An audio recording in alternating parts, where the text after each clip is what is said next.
Chicago, like most big cities, has its fair share of unsolved crime. And in most of these cases, somebody saw or heard something. It could be a suspicious person, a car driving away from the scene, or simply overhearing somebody talking about the case. With your help, we can put these criminals behind bars where they belong.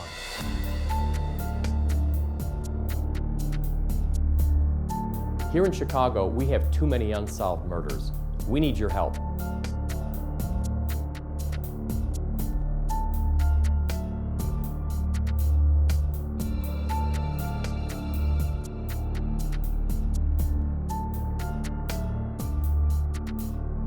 In these cases, the police department is only as strong as the citizens that get involved.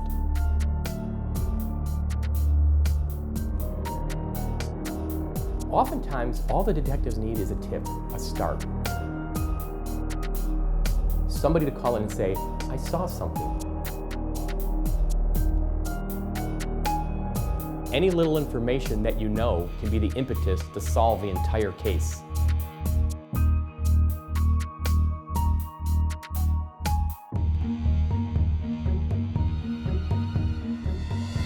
On tonight's episode, we'll be featuring the case of 31-year-old Tanisha Rae. In July 2015, Tanisha Rae, a loving mother of two, was going to take her kids over to be watched by her mom. She called her mother to tell her she'd be over within the hour, but she never showed up. The next day, she was discovered murdered. Here's her story. I went 9 months and not knowing until the night of that I was having twins.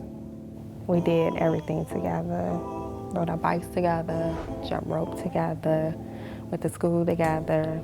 You seeing two people that can finish each other's sentence and actually finish each other's thought process, it was kind of weird at first. Two people that look the same, dress the same, eat the same, it kind of takes a different toll on you growing up. Growing up with Tanisha was full of life. She was the silliest person ever. She would just start making these funny noises and just be laughing and going through the house just acting crazy. She was just a funny person, outgoing, very bright. She was a caring person. She the kind of person, if you got in trouble, after you got in trouble, she'll be the person that would come in the room and be like, are you okay? Is everything cool? Okay, don't do it again. She loved to dance. They were on dancing teams when they were younger. We was on a dance team called Baby Cats, and we performed at different block club parties, hip hop dance. They would do the block clubs, they would do schooling, in the gym rooms. She was on dancing down in high school. She just loved to dance. She was into wanting to get the girls together and making sure that they doing what they were supposed to do and things of that nature. She's an organizer, always organizing things. Actually, she did a few weddings. She was a wedding planner, so she was up and coming in that, and she just started that on her own. Her main thing was decorating and baking cakes. So she always did all the decorations and she always baked the sweets, her and my grandmother. She loved to shop. She was a great dresser. Like, she showed me how to dress. We was really close, very close. We did everything as a family. My mom adopted 4 of my little cousins. She raised them. You know what I mean? She was the middle child because I was the youngest set of twins, older brother. She just had like a leadership.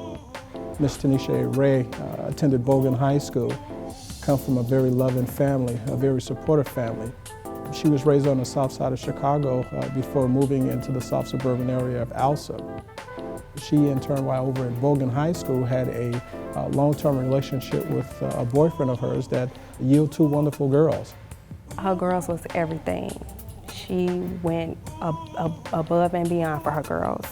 Took them everywhere, did everything with them.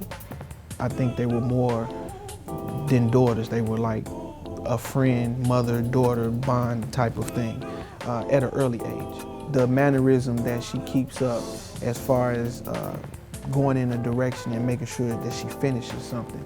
And I could see it in the girls there at an early age. She was a medical assistant. She was working for Northwest Community Hospital. She was management of an emergency room. But she felt that she was away from her girls, so she changed her career and went off into the post office. She loved it. I have never seen her as happy as she was when she was a mail carrier. I was like, it's that exciting, let me apply. The atmosphere that we all grew up in, a homely environment. Nobody left behind. My mother always made sure that everybody was under one roof and nobody went astray. So I think Tanisha kind of took to streamlining that way of thinking herself. She was always that one there. Always want to help out. She just brought so much just joy to everybody. In the summer year of July 2015, Tanisha Rae, a resident of the suburban area of Alsop, Illinois, had not been heard from, and her family became concerned. Once her family couldn't get a hold of her, couldn't reach out for her, and there was any return phone calls, the family members went over there, in which unfortunately they found their loved one deceased. Have you been in an accident? Have you been the victim of discrimination or had your rights violated? Have you been injured? If so, the lawyers at Hale Law would love to talk to you. We offer a free consultation. Call me, Andy Hale, 312-870-6926. 312-870-6926. I look forward to talking with you about your case.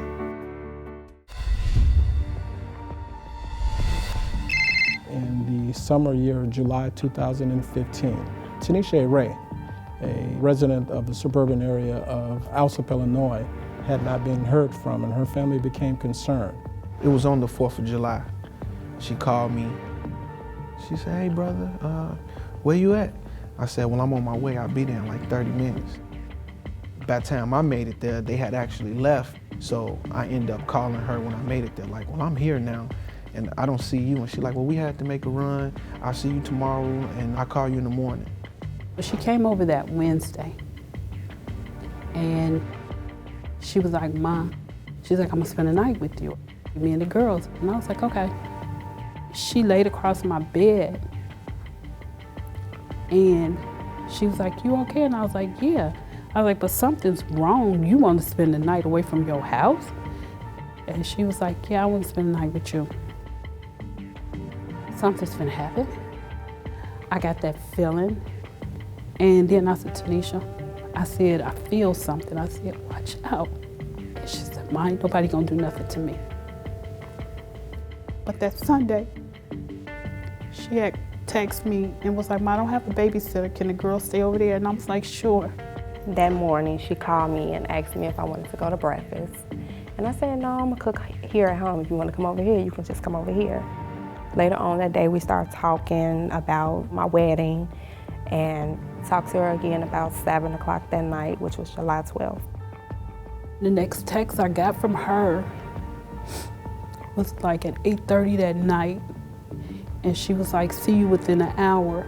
It's our understanding that Tanisha was going to have the kids come over to Grandma's house to be watched and sit.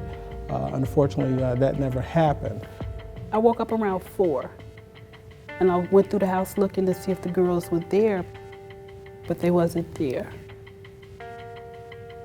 The next morning, I called her. There's no answer. That morning when I got up for work, which was that Monday morning, I called her on my ride in like I normally do. She didn't answer, that's not unusual. She'll always call me right back, but this time she didn't. I sent out a group text to all my kids. Everybody responded to me but Tanisha. We hadn't heard from her, and it wasn't like her. If she was busy, she'll shoot us a text. She just wouldn't not be in communication with us. That particular day I was barbecuing. I had a few associates over as well, and my phone went dead. So the group text went to my wife. And then she came and got me, and she was hysterical. She told me I need to call my mother. So when I got out of work, I ran home, then I got ready to proceed to her house. My doorbell rang.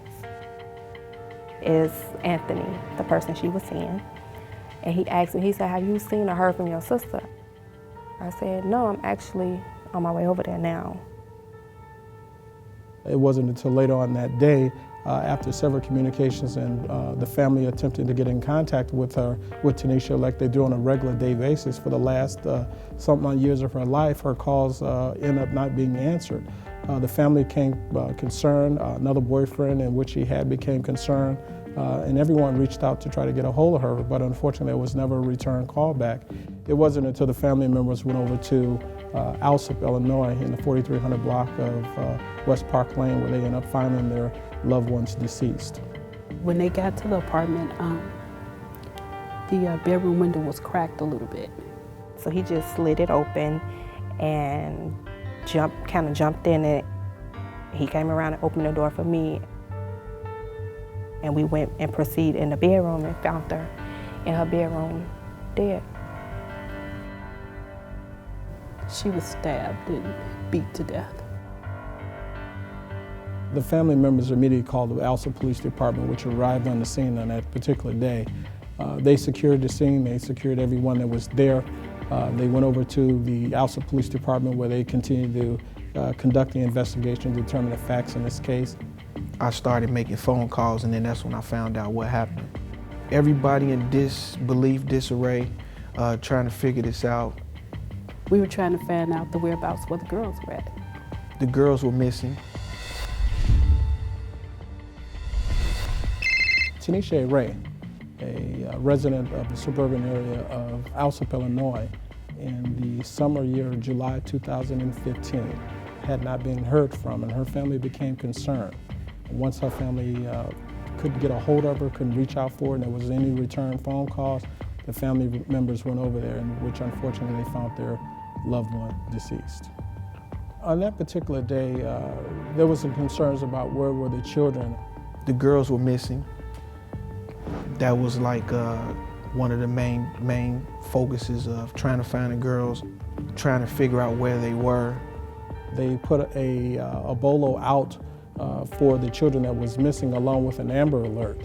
My daughter had the passwords to track the girls' phones. And they were moving the girls from house to house and wouldn't allow them to answer our phone calls. And then one AT called, I believe around 1-something in the morning, and said the kids were with her. Later on in that particular day, that the children would end up being over at a relative's house, that the relative ends up surrendering those children over to the Rae family. And this relative unfortunately happened to be someone who probably didn't know about what was going on. And we met at a gas station on 99th in Halsted, and she gave me the girls. They in turn notified the Alsop Police Department. The Alsop Police Department conducted their investigation, did canvases in the area, also interviewed the family, also sought out for folks that actually could be involved. Me sleeping a good 8 hours at night, can't do it anymore. It's been hard. Life's been so hard these last 8 months. We did everything together. Everything that I'm doing, she used to do. I cry every morning on my ride to work because I'm used to talking to her every morning. I don't trust nobody, talk to nobody, shut the whole world out. She trusted somebody. And everything was taken from her. I got some days where that's all I could do is think about my sister, and I have to find a way to get through that day. For something like this to just happen out of the blue to somebody who doesn't have a violent nature, is a nurturing mother and a caring person, it definitely was catastrophic. She kept us together. Every time somebody would argue and fight, she would say, okay, how long y'all gonna do this? It changed it drastically for me. You know, it definitely takes a toll on you when you wake up, and the first 5 minutes of you waking up, you're thinking about your sister. What happened? Who could have did this? Why did this happen? I'm more closer to some of my siblings than I was before, because before it just used to be just me and Tanisha. It's sad that we had to lose her to get to where we are now. It's tough for us, but her kids lost a mother. They were talking today.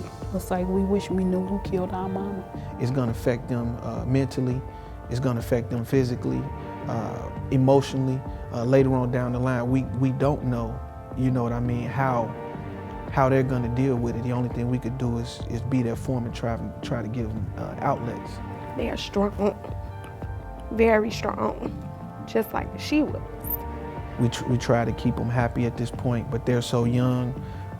One of the girls, she seen a picture at my house, and then she just started crying. You know what I mean? They missed their mom, they missed their friend. So this is something that we're gonna have to get through together. The family is struggling. And this is not something that's never going to go away in anybody's family who ends up losing a loved one, in the case the way they end up losing their sister. I was contacted by local activists to give the Rae family a call. And what happens is that when the police go knocking on some doors, people get kind of scared. So in this particular case, sometimes we'd be able to break that barrier to go out and get additional information to assist the local law enforcement with their investigation. This is a case where it's not going to end up going cold, and it's definitely not going to be over a long period of time because unfortunately these kind of crimes don't have an expiration date. So the Alsa Police Department, along with the South Suburban Major Police Task Squad, is doing everything they can to bring a resolution and bring the person who's responsible for Miss Tanisha's death to a head. Have you been in an accident? Have you been the victim of discrimination or had your rights violated? Have you been injured? If so, the lawyers at Hale Law would love to talk to you. We offer a free consultation. Call me, Andy Hale, 312-870-6926. 312-870-6926. I look forward to talking with you about your case.